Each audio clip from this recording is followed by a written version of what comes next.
The software bug lifecycle, also known as the defect lifecycle, is a series of steps that software developers follow to manage defects or bugs that have been identified during the testing phase or in production.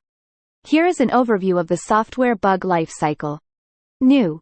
The bug is reported by a tester or end user, and a new bug report is created in the bug tracking system. Assigned.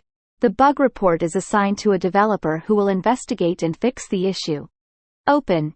The developer confirms that the bug is valid and reproduces the issue in the development environment. In progress. The developer works on fixing the bug and may consult with testers or other team members to resolve the issue. Fixed. The developer has fixed the bug, and the software application is tested again to confirm that the issue has been resolved. Verified. The tester verifies that the bug has been fixed and closes the bug report. Reopened. If the tester discovers that the bug is still present, they can reopen the bug report and assign it back to the developer. Rejected. If the developer feels the defect is not a genuine defect, then it changes the defect to rejected. Duplicate. If the defect is repeated twice or the defect corresponds to the same concept of the bug, the status is changed to duplicate. Deferred.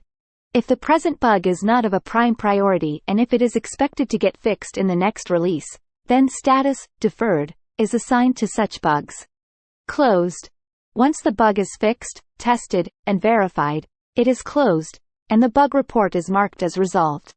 The software bug lifecycle helps software developers manage defects or bugs and ensure that they are resolved in a timely and efficient manner.